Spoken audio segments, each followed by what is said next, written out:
Hi friends, എല്ലാവർക്കും ജാനീസ് കിച്ചണിലേക്ക് സ്വാഗതം. ഇന്ന് ഞാൻ പഴുത്ത മാങ്ങ കൊണ്ട് വായിലിട്ടാൽ അലിഞ്ഞിറങ്ങുന്ന പുഡിങ്ങിൻ്റെ റെസിപ്പി ആയിട്ടാണ് വന്നിരിക്കുന്നത്.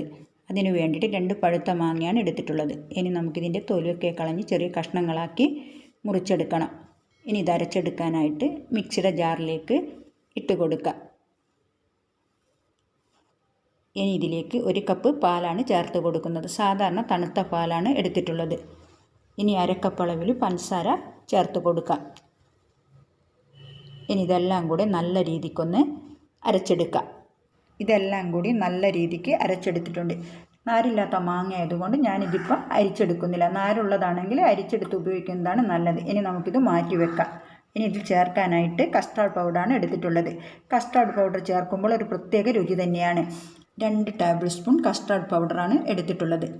ഇനി ഇതിലേക്ക് 1/4 കപ്പ് പാല് ചേർത്ത് കൊടുത്തിട്ട് ഇത് നല്ലതുപോലെ ഒന്ന് മിക്സ് ചെയ്തെടുക്കാം.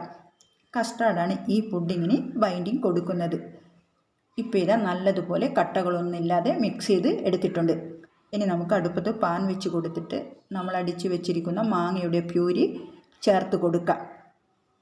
ഇനി മീഡിയം ഫ്ലെയിമിൽ വെച്ചിട്ട് വേണം നമ്മളിത് കുക്ക് ചെയ്തെടുക്കാൻ വേണ്ടിയിട്ട്. നല്ല അടികട്ടിയുള്ള പാത്രം എടുക്കുന്നതാണ് നല്ലത്. ഇനി ഇത് ഇടയ്ക്കിടയ്ക്കൊന്ന് ഇളക്കി കൊടുക്കുവാൻ വേണ്ടിയിട്ട് മറക്കരുത്, അല്ലെങ്കിൽ അടിക്ക് പിടിക്കാനുള്ള സാധ്യതയുണ്ട്. ഇനി ചെറുതായിട്ടൊന്ന് തിളച്ചു തുടങ്ങുമ്പോൾ നമ്മൾ തയ്യാറാക്കി വെച്ചിരിക്കുന്ന കസ്റ്റാർഡിൻ്റെ മിക്സാണ് ചേർത്ത് കൊടുക്കുന്നത്. ചേർക്കുന്നതിന് തൊട്ട് മുമ്പേ തന്നെ നല്ലതുപോലെ ഒന്ന് ഇളക്കിയിട്ട് വേണം ചേർക്കാനായിട്ട്, ഇല്ലെങ്കിൽ അത് അടിയിൽ ഊറിക്കൂടിയിട്ടുണ്ടാവും. ഈ ഒരു സമയത്ത് ഫ്ലെയിം ഏറ്റവും ലോയിൽ വെച്ചിട്ട് വേണം നമ്മൾ കസ്റ്റാർഡ് മിക്സ് ചേർത്ത് കൊടുക്കാൻ. അതുപോലെ ചേർത്ത് കൊടുക്കുമ്പോൾ തുടരെ ഇളക്കി കൊടുക്കാൻ ശ്രദ്ധിക്കുക. ചേർത്ത് കൊടുത്തതിന് ശേഷം നമുക്ക് നല്ലതുപോലെ ഇളക്കി യോജിപ്പിച്ച് കൊടുക്കാം. കാരണം നമ്മുടെ ആ മാങ്ങയുടെ കൂട്ട് പെട്ടെന്ന് കട്ടിയായിട്ട് തുടങ്ങും. ഇത് നല്ലതുപോലെ യോജിപ്പിച്ച് വന്നതിന് ശേഷം വീണ്ടും നമുക്ക് മീഡിയം ഫ്ലെയിമിൽ വെച്ചിട്ട് വേണം നമ്മളിത് കുക്ക് ചെയ്തെടുക്കാൻ. ഏകദേശം 10 മുതൽ 15 മിനിറ്റ് വരെ ആകുമ്പോഴേക്കാണ് നമ്മുടെ ഈ പുഡിങ് റെഡിയായി കിട്ടുന്നത്. ഇനി നമ്മൾ ഇതേപോലെ തുടരെ ഇളക്കി കൊടുത്തുകൊണ്ട് തന്നെ ആ ഒരു പെർഫെക്റ്റ് കൺസിസ്റ്റൻസിയിൽ എത്തുന്നത് വരെയാണ് കുക്ക് ചെയ്തെടുക്കേണ്ടത്. അപ്പോൾ ഞാനിതാ മീഡിയം ഫ്ലെയിമിൽ വെച്ചിട്ട് ഇതിപ്പം നല്ലതുപോലെ കുക്ക് ചെയ്തെടുത്തിട്ടുണ്ട്. ഏകദേശം 15 മിനിറ്റ് ആയിട്ടുണ്ട്. അപ്പോൾ ഇതാ നല്ലതുപോലെ പാനിൽ നിന്നൊക്കെ റിലീസായിട്ട് വന്നിട്ടുണ്ട്. ഇതുപോലെ മുറിഞ്ഞു വീഴുന്ന കൺസിസ്റ്റൻസി വരെ വേണം നമ്മളിത് കുക്ക് ചെയ്തെടുക്കേണ്ടത്. അപ്പോൾ ഇതാ പാകത്തിന് റെഡി ആയിട്ടുണ്ട്. ഇനി ഇത് സെറ്റ് ചെയ്യാൻ വേണ്ടി മാറ്റിവെക്കാം. നമ്മൾ ഏത് പാത്രത്തിലാണോ സെറ്റ് ചെയ്യാൻ വേണ്ടി പോകുന്നത് ആ ഒരു പാത്രം നേരത്തെ തന്നെ ഒന്ന് നെയ്യ് തടവി വെക്കുന്നത് നല്ലതായിരിക്കും. ഞാനിത് നേരത്തെ തന്നെ നെയ്യ് തടവി വെച്ചിരുന്ന ഈ ഒരു പാത്രത്തിലേക്ക് നമ്മുടെ പുഡിങ്ങിൻ്റെ മിക്സ് ചേർത്ത് കൊടുക്കാം.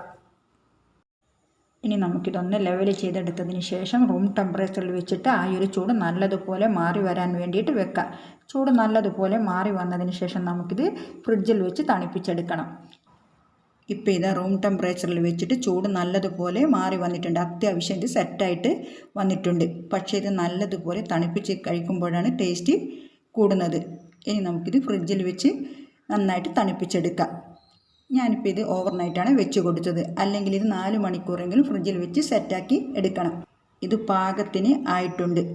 ഇപ്പോൾ ഇത് സൈഡിൽ നിന്നൊക്കെ നല്ലപോലെ റിലീസായിട്ട് വരുന്നുണ്ട്. ഇതുപോലെ സൈഡൊക്കെ ഒന്ന് ഇളക്കിയെടുത്തതിന് ശേഷം നമുക്ക് പ്ലേറ്റിലോട്ട് ഡിമോൾഡ് ചെയ്യാം. ഒട്ടും തന്നെ പറ്റിപ്പിടിക്കുകയൊന്നുമില്ല. പെട്ടെന്ന് തന്നെ നമുക്ക് ഡിമോൾഡ് ചെയ്തെടുക്കാൻ പറ്റും. ഇനി നമുക്ക് ഡെക്കറേഷന് വേണ്ടിയിട്ട് മാങ്ങ സ്ലൈസ് ചെയ്ത് വെച്ച് കൊടുക്കുന്നുണ്ട്.